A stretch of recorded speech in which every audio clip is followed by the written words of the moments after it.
What's up, guys? It's me, Tim, with the Gutter Growth Podcast. Today I got Zach White with Elevation Gutters. What's up, Zach? What's going on, Tim? Glad to be here, brother. How you doing today? Good? Yeah, all good, man. Great morning. Feels good over here, and I have no complaints. So me and Zach met at, what was it, like in Arlington, Texas? Yeah, Texas Live. Live. Yeah, no doubt. That was fun times, man. Yeah, I enjoyed it. We're getting ready to kick up the lives again here soon. I think we're doing one somewhere in December, potentially California, but not quite sure. Let me know. Cool, man. So let's I'm gonna kind of interview you. Let's take it back, man. How did you end up getting into the gutter industry?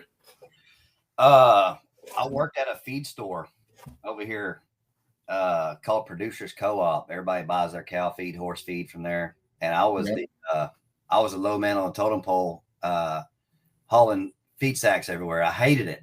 Yeah. Warehouse was hot, and I was like, man, I'm quitting. I quit. I walked off. I called my buddy Paul.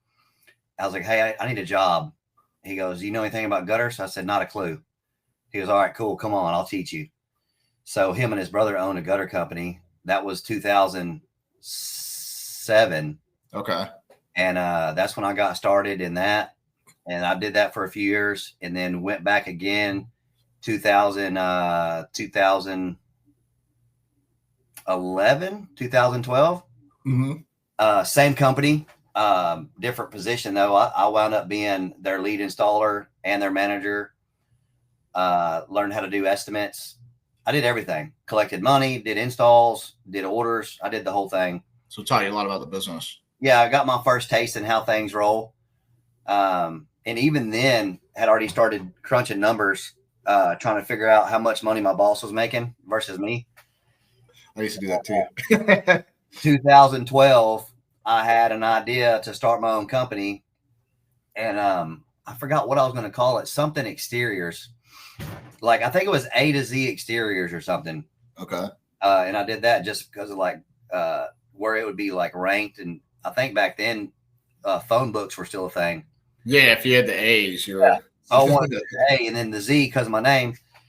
And then that fell through, and I got back involved in the industry again in 2000. Let's see, what is it, 25 now? Yeah. 2022 or 21, I was a ranch manager out on a ranch, raising cattle and horses, not making anything. And I was like, man, I want to start my own company. And I did. So that was what, about 5 years ago? 4 years ago. Yeah. So we're into our 4th year. We don't have 4 calendar years, but we're into our 4th year. Okay. Yeah. You're killing it out there. Yeah. Finally. Rough start. Going good now. I know some of your numbers, so I know you're killing it. Yeah. Yeah. We're doing better. So how did that, what did that start look like? What made you decide, I'm ready to start that business and I'm going to do it now? And, what was like the beginning like? And so, like back in 2012, I had the idea and I never lost sight of that. And honestly, man, I went to church years ago, mm-hmm. and there was a really godly man named Daniel Jones from Australia. And he did an altar call for anybody dealing with any kind of problems, anxiety, addiction, health, all kinds of stuff. And I dealt with addiction then. Mm-hmm. I was deep in my addiction. And I went up there and he laid hands on me and he prophesied over me. He goes, you will be a millionaire. Mm-hmm. And you will be a millionaire because of your current career. And at the time I was doing gutters. Mm-hmm. So that was prophesied over me. And so I always held on to that truth. And when I was working on the ranch, I fell in love with Courtney and her 2 kids, and providing for my family was a big priority for me. And on a cowboy salary, I couldn't do it, and not have, I didn't have the time. I didn't have the money to go and do what we want to do. I didn't have the time to spend with my family. And I wanted nice things. I wanted nice stuff. I wanted freedom. I wanted health, and I wanted time. And cowboying's hard on you, you know? So that's when I was like, you know what, dude, I'm going to go ahead and take a leap of faith here and try to start this company. And at the time, I'll be straight with you. I was fresh out of prison. Yeah. I had just done a 7-year stint in the penitentiary. Okay. Yeah. And I didn't have, you're fresh out, and you're hitting the ground running with starting a company almost immediately. Yeah. Yeah. I think it was a year and a half when I decided I was going to do it. I think it was 2 years, right at 2 years when I started the company, fresh out of the penitentiary after 7 years. And, I had a credit. This is funny. My credit score was 4. Not 400, 4. We all laughed about that. They're like, man, how are you going to start a company? You have no credit.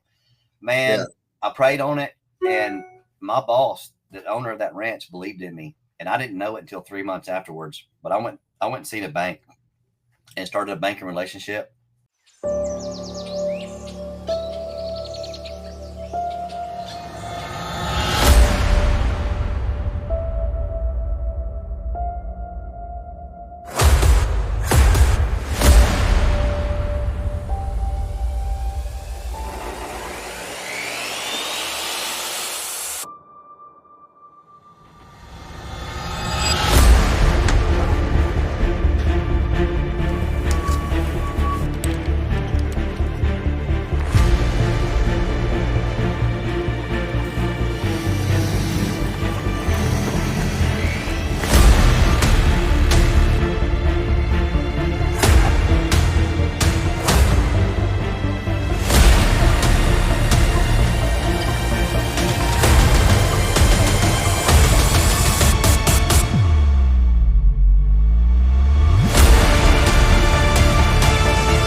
I had all these numbers that I had written down on a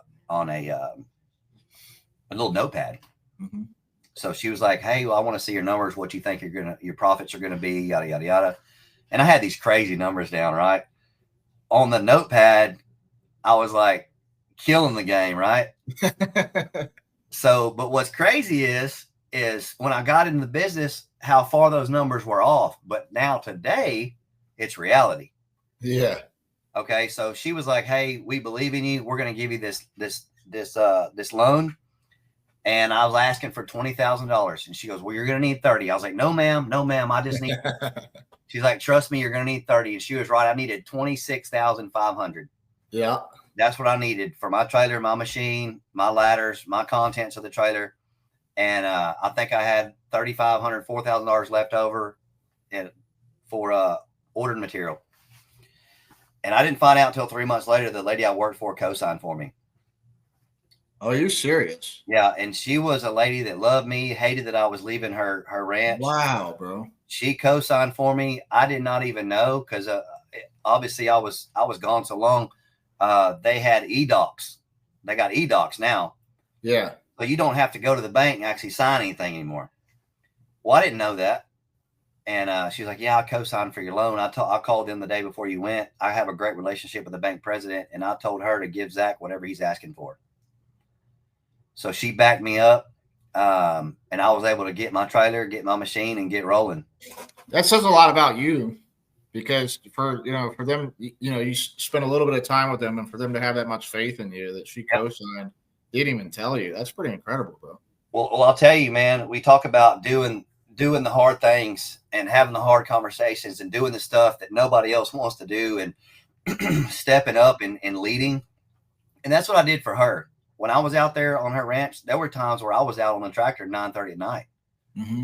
cutting hay or baling hay or in the arena, dragging the arena and keeping all this stuff right. And she paid me for it, but it showed her my dedication and what I'm willing to sacrifice for her. And in turn, she blessed me and she believes in me. And there ain't a doubt in my mind. I could go to her right now and say, hey, can I borrow $200,000? She would do it. She believes in you. She does. She does. But you executed. So if you obviously took a good gamble. Yeah. Yeah. She's proud. I'm proud. Everybody's proud. But yeah, that's how I got started, man. That's how I got started. And it was rough in the beginning. I honestly didn't have a clue what I was getting myself into. None of us do. Yeah, I didn't have a clue. And I'll tell you, if it wouldn't have been for Facebook, yeah. I don't know how I would have done it. Honestly, I don't know how I would have got leads. I didn't have all that mapped out. But I think the first part of my business, people were just like, man, here's a guy that is saying he's going to do this, and he shows up. We've known him for years. We're proud of him. I think half of my customers used me in the beginning just to help me. Really. I really do. People like helping people like that. Like, I remember, because I started a gutter company really young. I look younger than I am as it is. So I looked really young, and they're always like, oh, you're old enough to have a business. Like, so I had that hurdle. But as much as like there was people that, didn't want to use someone that they thought could have been inexperienced because of the age, there were so many people that just wanted to help a guy like that. And they've won so many jobs because of that. And people like people that are working hard and doing the right things and dedicated. It's just, it'll definitely get you work. So what did it look like initially? You didn't know how to get work, and like, what did you do? Man, I'll tell you what, that first year I just about killed myself, Tim. That first year was really rough. It was just me and one guy. And at first it was just me. I did my first job by myself, my first several jobs by myself. And I pulled into a Denny's store. The Denny's was connected to a convenience store. I was getting diesel. And I seen a guy over there at Denny's that I knew from way back in the day. And I called him. I had his number. I was like, hey, what are you doing? He goes, I'm outside Denny's smoking a cigarette. I said, walk over here to this brown Ford. I hadn't seen him in years. And he walks over there, and I shoot the shit with him, pick his brain for a minute. And he was actually working at Denny's making nothing. Yeah.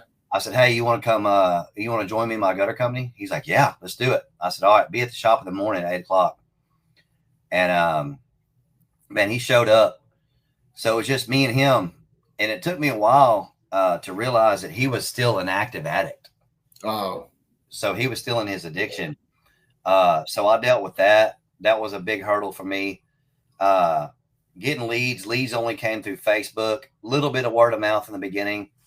I didn't do yard signs. I didn't do door hangers. I didn't know nothing about Google. I didn't have a clue about nothing. I worked my butt off that year. I started in, I think April or May of that year. And I worked my butt off that whole year, wound up hiring 2 guys. In the beginning, this is what it looked like. I got up extremely early, went to my shop. At the time, my material was in a Connex box. And I only had 2/3 of the front of it. The rest of it was my buddy owns a plumbing company, had the rest of it. He had a bunch of plumbing stuff in the back. And so we worked out of that Connex box for a year. And you talk about rough. Yeah. But I'd get up really early, go get the guys, load the job, go do the job, had a AirPod in my ear all day long, taking customer calls, writing stuff down in my notes, setting reminders. It just horrible, And I'd go drop the guys off, and then I'd go do estimates. I'd get home late just in time to say hi to the kids. Yeah. And dinner, and then I'd spend the rest of my night on my table, and I had a black cloth that I set to dry. I set dishes on to dry, and I'd set it down on my table. I'd fill out my little paperwork, and I had at the time I was using these. Yep. And I would screenshot it, and I had an app where I could turn it into a PDF. Yeah. And that's what I sent to my customer. Everything was on my phone through text message. Everything. And I did that too at one point. I got a screenshot of it where I'm screenshotting my gallery because I just had a bunch of estimates in my gallery. Yeah. I had to go through and like search for them. It was super pain in the ass. Oh yeah. This is before CRMs were around. Yeah. So Did that for the rest of that year, and I was all excuse me, I was always exhausted. I depleted my testosterone levels, man. They went real low. I was getting to a point where I just couldn't handle it, but I knew giving up wasn't an option. So I started to do some research, started following different people on Facebook. Almost got scammed a few times by a bunch of people that made all these big promises about, I'll help you scale your business, blah, blah, blah. The whole pressure sales deal. Yeah. So the first year we did $212,000. I made 38 grand that year. Yep. All right. The next year I started experiencing business growth, but still no organization. Still by myself, admin. I did 565 in sales. It's good. I don't know what I made that year. Maybe $70,000, $80,000. I ain't sure. Third year, we did 720. And that year I made some money. I brought home $170,000. Nice. Coming from where I come from, you know, I don't come from money. Yeah. No, I don't either. But I come from love. I come from work ethic. You're not going to outwork me, and you're not going to outthink me. Constantly thinking about the business, ways to grow, ways to scale. And then I got into the point where how can I provide something for my employees that's life changing? Because I'm changing mine, and I want to change theirs too.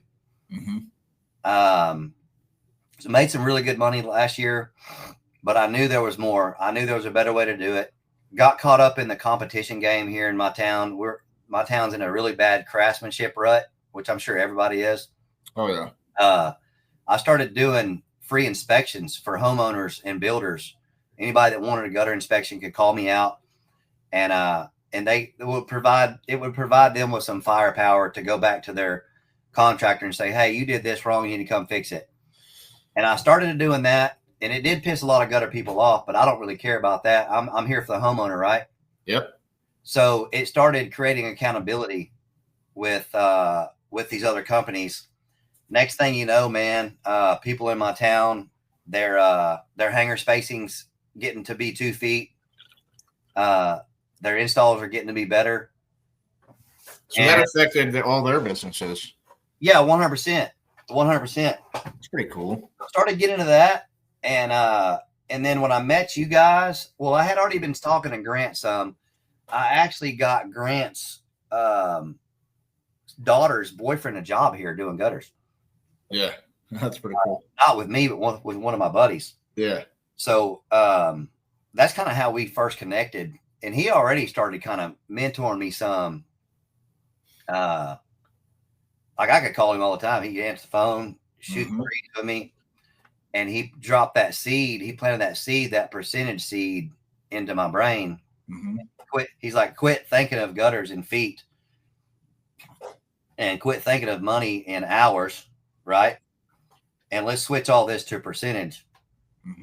The math works, right? Anyways, then I got invited to the Texas Live deal where I met you, and spent most of my time with you there, talking, visiting. And I'll tell you what got me, dude. I remember I committed that day. Remember? Yeah. I was like, hey, I'm going to sign up. What got me was there was no pressure. Absolutely no pressure.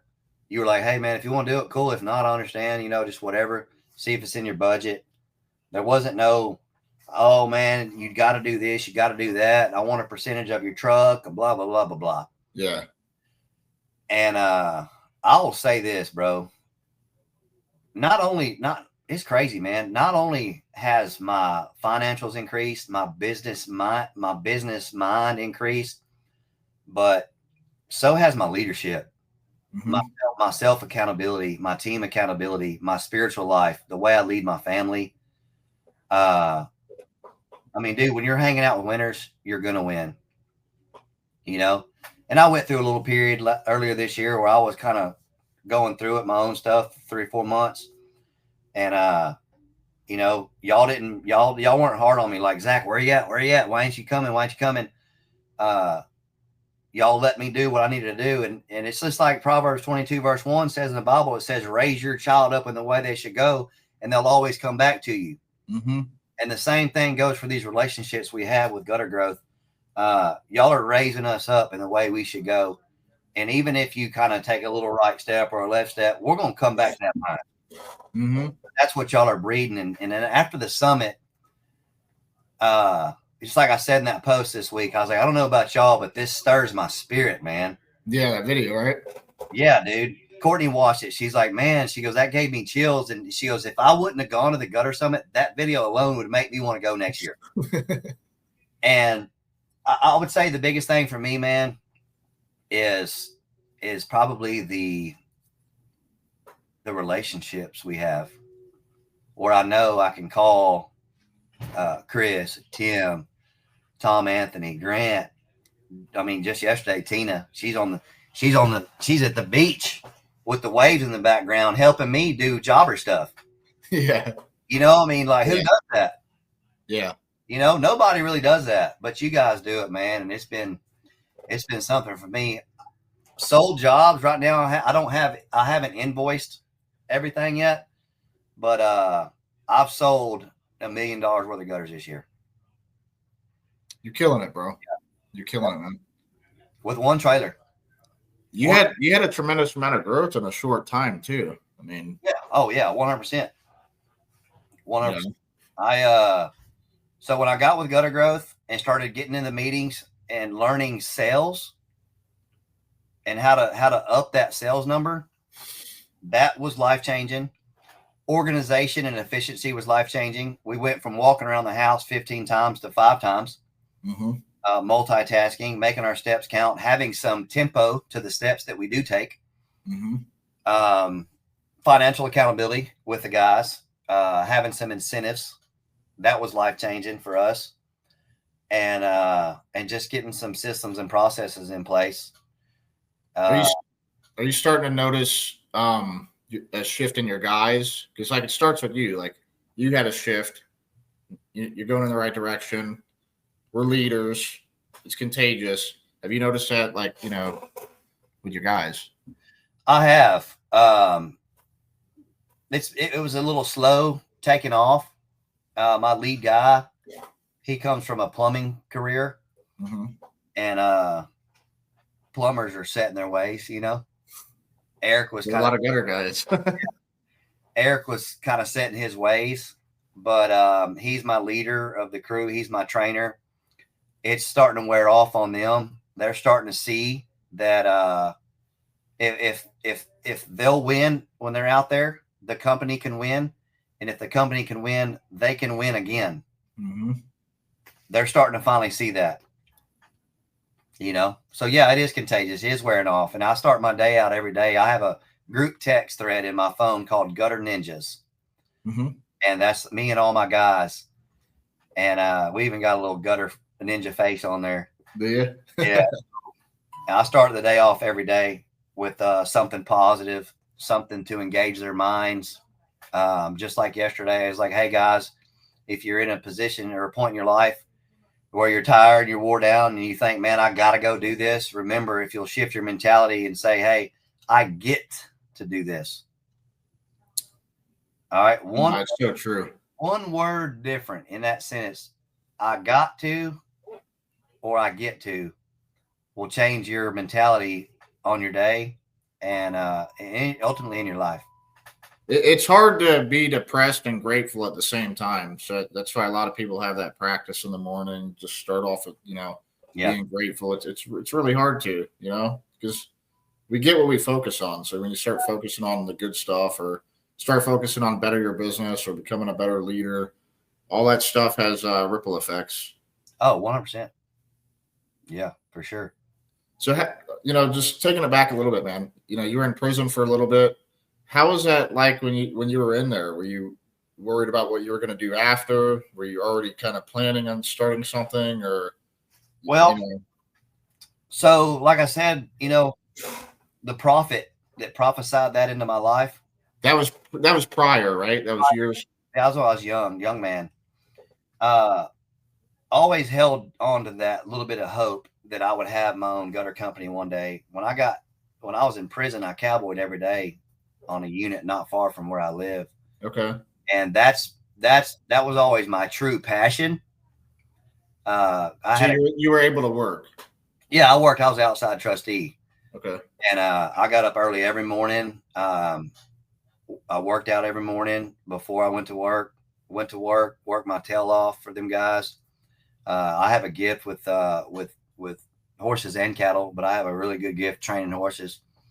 So when I was down there, I had all these bright ideas of getting out and cowboying for a living. Mm-hmm. And then also having my gutter company at some point. Mm-hmm. So basically, I always held on that idea. I had a little bit of a brainstorming. I don't know. I'd say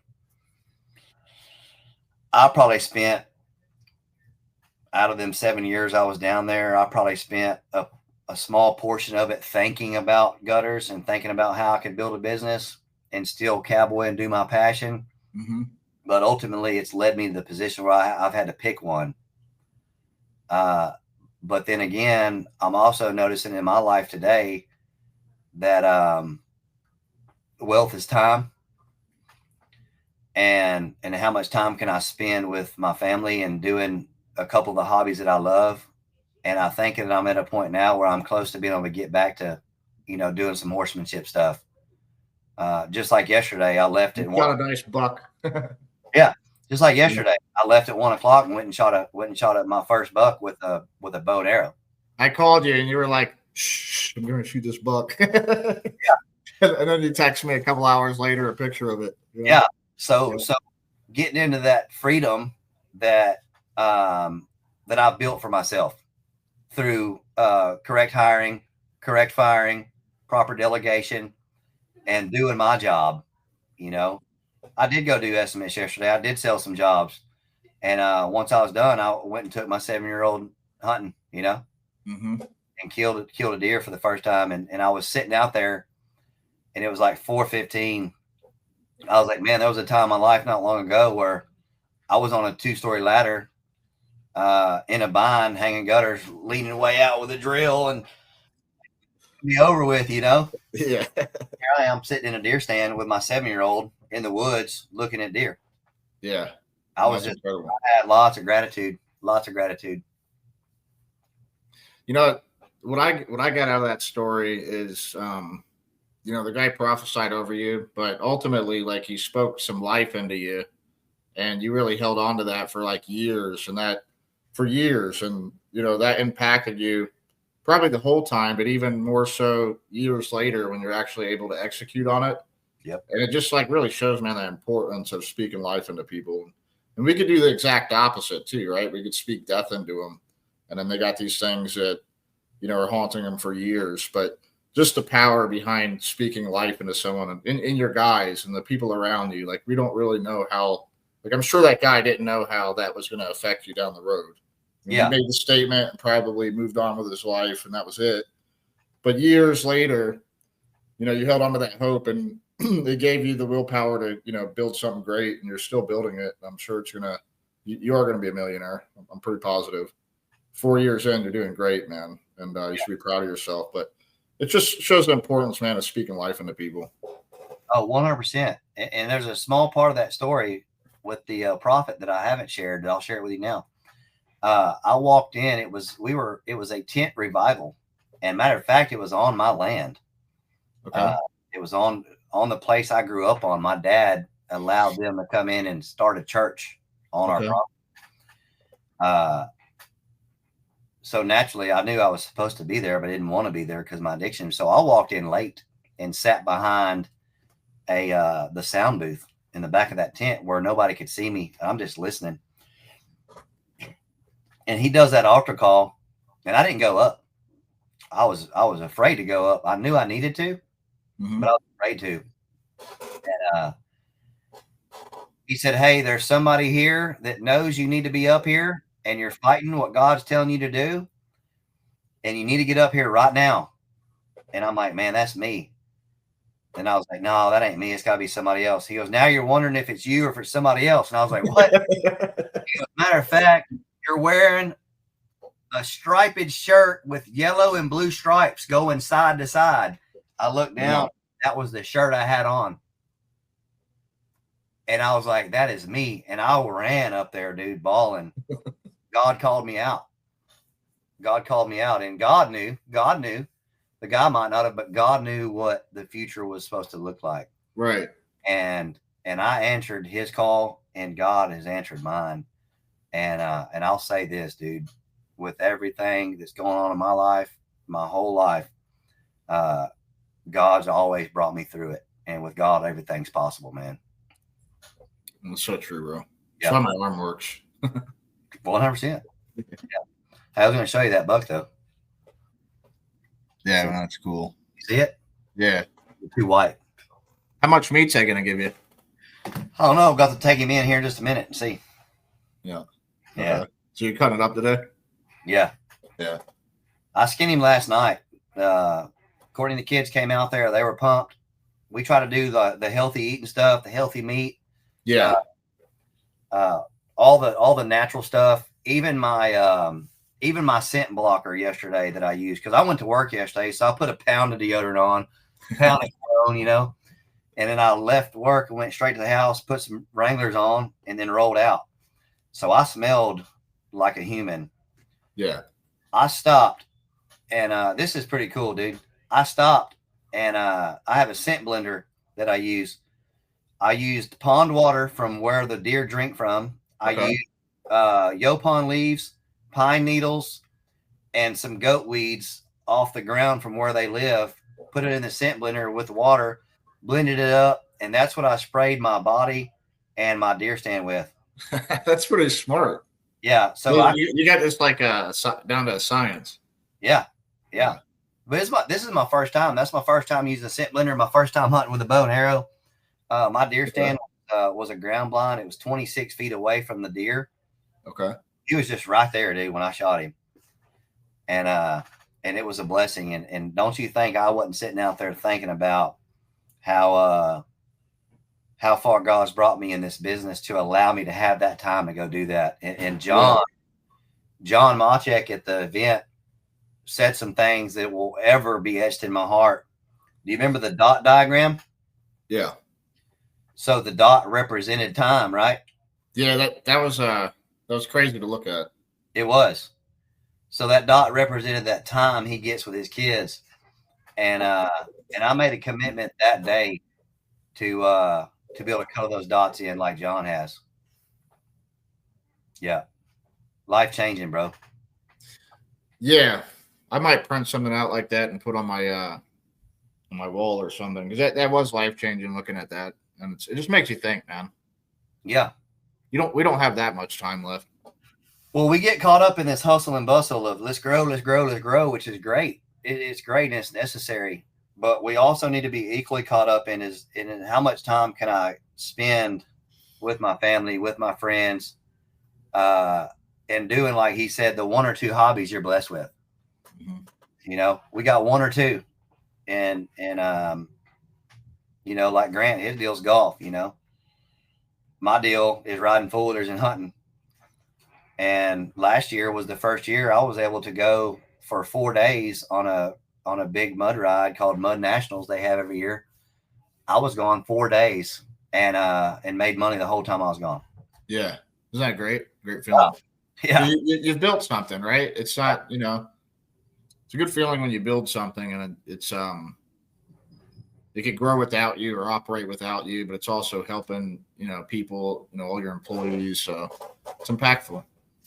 I think within 1 year from today, I'll have all of my stuff lined out where it'll be a money making machine without me. I'll always be involved. Elevation Gutters will always be here. It's not going nowhere. There were times where I thought, man, maybe this ain't forever, but Elevation Gutters is forever. And, you know, we talked about that buzz factor at the event. Mm-hmm. And I started doing some thinking on that. And of course, there's some legality on my end to set that up to make it work. But if I got hit with the bus today, my family would still be able to basically run the business, and the business benefit them financially. The only thing it would take is for one of my guys would have to step up and get into sales, and it could keep going. Yeah, no doubt. Yeah, if you get all the processes in place, it definitely can. And yeah, I know a few people that have some, really old companies that are they're third generation now that's been passed down, and it's like a 50-year-old company. So I've seen people do it. I've seen people pass it down through the family. And gutters is a good business. I mean, as long as we need roofs, which is when are we not going to need a roof? Yeah, you're going to need gutters. So it's not going anywhere. There's always going to be a market for it. Yeah, I am. One of my new things now that the business is getting pretty automated, thanks to Secret Weapons and Audrey, my VA. The automation side of the business is getting pretty point on. Because of that, I can step back and start really, really doing some other things. And one of the things I want to do is I want to change the industry here in my area. Basically, yeah, we have industry secrets that we do, install techniques, install methods that we do that the other companies don't know how to do, don't know nothing about it. And I've always kind of held them in to protect my sales, right? But I'm thinking small-minded. I think if I can think big-minded, start getting these other gutter companies around me on track with me. To level up. Let's hold each other accountable. Basically, hey, your work looks like shit. This is what we need to do to fix it. And once we fix that, we can everybody can charge a premium price. And I understand these guys that are putting their hangers every 5 feet and installing their gutters over the drip edge can't charge $10 a foot. Because you're not, the work sucks. Yeah, they're getting what they pay for, $5 a foot. You hire us, you pay us $10 a foot, $11 a foot. You're getting the value of that money. And I've talked to some of these guys like, no, it's working fine just how it is. And I thought my business was working fine just how it was too, because I was making money. But in reality, since I've been with Gutter Growth and learned how to sell and process everything, you could really make some money. Yeah. I mean, I went from when I met you, I was at $7.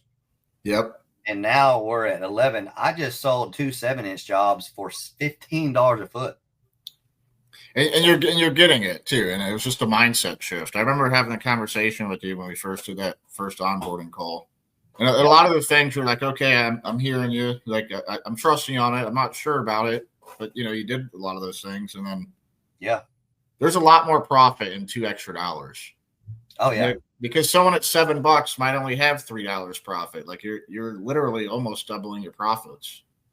Yeah, and then one thing too, for anybody that's watching and that is going to watch this later, that might be on the fence about some things. One of the things that we can talk about was, you remember when the budget was an issue for the VA? Mm-hmm. Budget was an issue for getting some SEO stuff going. Mm-hmm. So one of the things that you taught me, which I still implement today, is charging $10 more a downspout will pay for your VA. I mean, we're talking about $10. $10. $10. And you don't think of it like, well, I can't afford that. You can. All you do is you upsell something. You up the sell on a downspout, just one item, by $10 a spout. And that pays, and it's actually more than pays for my VA now. You're making money off of it. I'm making money off of it now. Yeah. So not only did it work, but it also created more. It also created more profit for the company too. Mm-hmm. Which now I'm in a position to where I think that I have the budget to start running some SEO. I got a deal scheduled today with Evan from Pipeline. Yep. Sweet. John hooked me up with that. He introduced us, and a great introduction. He's like, "Hey, Evan, Zach's a buddy of mine. Take good care of him. We love him over here." Blah blah blah. Evan's a straight shooter. He's just going to tell you how it is. Oh yeah. I've seen him tell people, look, you shouldn't do AdWords in your area because there's no search volume. Don't do it. You know, so he's going to actually tell you what to do, even if it's not to do it in your area. So yeah, I'm looking forward to that. I've actually never ever ran a sponsored Google ad or sponsored my Google business. I've never done any of that. So I do have a Google page. We are close to the top most of the time because of our reviews. And I try to send most of my traffic through my website. If people I know call me and say, hey, can you come do gutters? Yeah, go to my website real quick, put your information in. That all helps, right? Yep. And but I'm at a point now where I'm ready to right now I'm servicing every county, my county, and every county that touches my county. What I'm going to do now is I'm going to service my county, every county that touches my county, and every county that touches them counties. Yeah. So, and I'm going to do it on a trial basis. We're going to start it like that and see what happens, because I just got a second trailer, a second machine. I got a second crew already trained, ready to roll. I got a 7-inch machine. Nobody here has one. I get to set the market, and I'm setting the market at $15 a foot. That's what we can do it for. That's what we're going to do it for. I'm 𝐖𝐄'𝐑𝐄 certified now. Got my sample on the way for that. I got 9,000 feet of high grade screen to sell that I got. That was awesome. So I got to sell all that. So yeah, man, I'm hyped up. I want to get these guys around me on the same level so we can all make some money. And basically like y'all are doing, man, y'all are affecting the world. Y'all are affecting the nation by letting these secrets be known and mentoring everybody and not holding them under your cap, you know. I've gotten some hate for it initially, but it's kind of fallen off. I don't really get as much as I used to. But yeah, hey, I'm here to tell it how it is, man. Yeah, that's to be expected, and I'm sure I've gotten some hate too, because I posted pictures of some of the inspections I've done. Mm-hmm. I posted them on my page for the customer. Yeah, basically saying, hey, this is wrong, and then I'd post pictures right across from it that this is the correct way. And I've had gutter company owners call me and say, why are you posting my house on your page? Why are you doing it wrong? I didn't know you own that house. I didn't know you did that. And Yeah. I never said your business name. He's like, well, somebody saw it and knew that was my work. And I was like, if people are seeing that and know that's your work, we have an issue. Yeah. You know, him and I wound up being buddies, actually. Did you? Nice. Yeah, I mean, we see things a little differently. He don't see the need to put hangers every 2 feet, and he don't see the need to use outlets. He cuts X's. Yeah. He uses the thin hanger every 4 feet. But we talk about lifetime of the gutter install, lifetime of the gutter actually working correctly through storm after storm, year after year. But that's probably why his warranty is 1 year and mine's 7. Yeah. I'm fixing up my warranty too. A regular install, I'm going to go to 10. Because it's I like to tie it to like a maintenance package and then give them a lifetime warranty.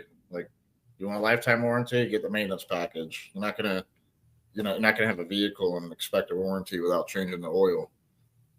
Yeah, 100%. 100%. And I thought about that too. And then I'm going to give, with the 𝐖REX deal, I'm going to give lifetime on the whole install. Yeah. Well, they're giving you lifetime on the 𝐖REX products. So, I mean, yep. And you'd be surprised how many people just want the best. Because I started doing the good, better, best. And, 𝐖REX might be on the best. They'll pay for it. Like they'll bypass the $8 a foot screen and the $12 a foot, and they'll go straight for the $15, $20 screen because it's better, and you gave them the options for it. So you talk about when you're selling, you're giving your customer the option of good, better, best. As far as when it comes to leaf protection products, yeah, because I could push them to something now, and it's just I'm surprised with how many times they'll go with the high dollar value. Yeah, I've seen that too. So when I show up, I give samples. I show them 5-inch gutter, 6-inch gutter. I show them a sample of the 5-inch gutter. It has the X cut out of it. That's what my competition is going to try to sell you. Here's what we're going to give you. And it's a nice piece of copper metallic with hangers sitting inside of it, and then the outlet sealed up real nice. And then I have all the samples of screens. Matter of fact, I've even gotten away from selling the lower grade screens. I won't even sell it anymore. What's the point? Because it sucks. I refuse to. Now, I will show it to them. I will say, hey, this is aluminum drop-in. This is the bottom of the barrel. The next step up is powder-coated galvanized steel, flat lock or step lock. I've sold a lot of it only because of price, but I've also seen it fail over and over and over. That way, when the next guy behind me comes and bids it, they already have the knowledge. They're going to remember what I said. They're going to hear him try to sell it. Oh, this stuff's great. This stuff's awesome. Because that's what they're doing. They don't even know what 𝐖𝐈𝐈𝐄 is. They don't even know what 𝐖𝐄'𝐑𝐄 is. They don't even know what HydroFlow is. They don't even know. Well, all they know is what their local distributor has, which is probably like a Bulldog product or just a case screen, junk. Yeah. Yeah. So I'm already planting those seeds in those customers. And, man, I would say probably 60% of the time they go ahead and buy the high grade from me.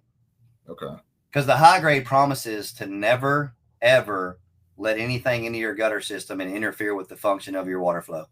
Yeah. Yeah. But obviously you'll have to keep the top cleaned off from time to time. But nothing will ever get inside that gutter. It won't grow. And a lot of my clientele, they're older. They don't want to crawl up there. Well, a lot of people don't understand. Like, they'll be like, oh, none of the leaf protection products work. You still got to clean them now and then. But it is working because, like, the shit is on the top of the screen and not inside the gutter. Like, right. Once it gets inside the gutter and it clogs those downspout holes, like, I guarantee you that system, because it's never clogged, never has water just sitting in it. And, and if you have water sitting in it, you're weighing it down. It's 8.3 pounds per gallon. It's a lot of weight. Just weighing down the system, but it's also a lot of moisture content, and you got that moisture content right at the roof line. Eventually you keep moisture content, shit starts rotting, and so do you really want that or don't you? So there's a purpose for it. I don't care if you got to clean it off once a year, twice a year. It's working because there's nothing in your gutters. Yeah, that's a good way to sell it right there without that moisture content. Yeah. Yeah, that's the way I try to push it, but it's true. If you don't have this and the downspout clogs, and eventually it's going to, you got all that moisture in there now, and you don't know it because you're in your house watching TV or doing whatever you're doing, and that's just out there, the last thing you're thinking about. Yeah. Meanwhile, you're rotting out your roof. Yeah. So. Yeah, I'm selling one less headache to the customer. Yeah, one less headache. Yep. And we all know how being a homeowner is rough. Yeah. It's rough, especially in the country with a bunch of trees. If you have land, there's always, like, I got 11 acres. I always got something going on. Mm-hmm. All the time. I got a pool. There's always something going on. I got a horse. I got four-wheelers, all the stuff. And there's always something going on. The last thing I want to worry about is my daggum gutters. Yeah. That's it. I want to worry about the important shit. Yeah. No doubt, man.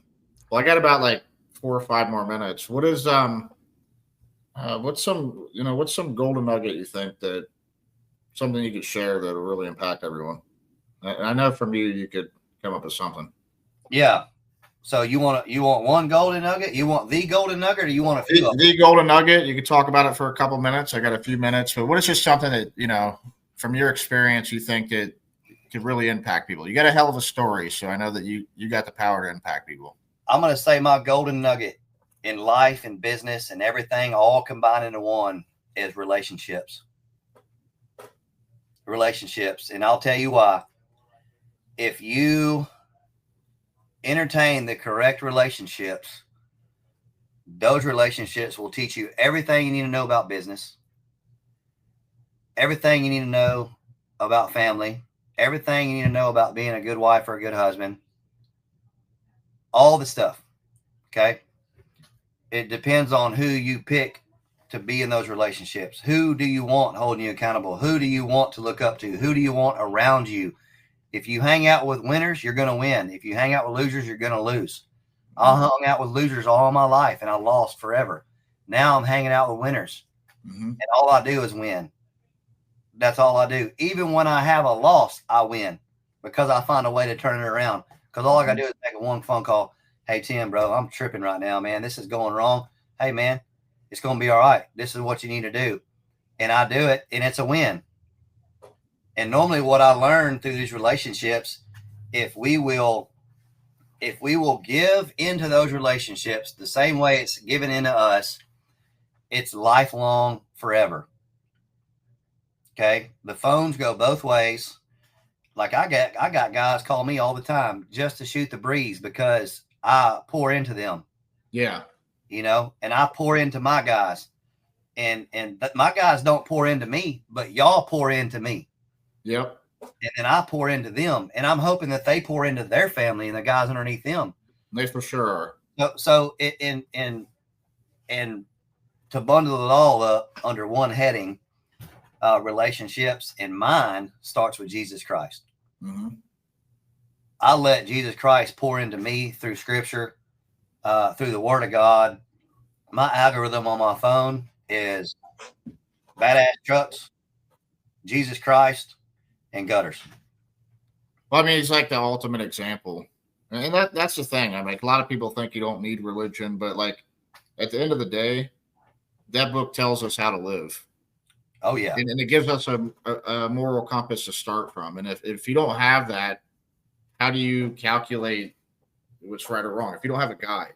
Yeah. So I think that, yeah, Jesus is definitely the ultimate example. Yep. So, and you're right. You hit the nail on the head, man. It's about relationships. I think at the end of our life, it's, you know, making money's great, but it's not going to be our dollars that we're counting. It's going to be the relationships that, you know, that we're thinking about on our way out. So I think yeah, you hit the nail on the head. 100% agree. And the further I get into our relationship with you guys at Gutter Growth, the more I see Jesus. In the beginning, I wasn't sure where Gutter Growth was at. For me, that's really important because I want to back something that is backed by the Lord. And at the Gutter Growth this year, you could walk into any room and feel the presence of the Holy Spirit. Any one of those rooms. It didn't matter who was speaking. I don't care if whoever was up there F-bombing and cussing and acting silly. You could walk into any room and feel the Holy Spirit. And that's how I know I'm where I'm supposed to be. Yep. Because I have listened to God and I have started to entertain and feed into these relationships and let y'all feed into me. So that's probably my golden nugget life period, you know. And like you said, I think it was Brandon Vaughn that said success leaves clues. Yeah.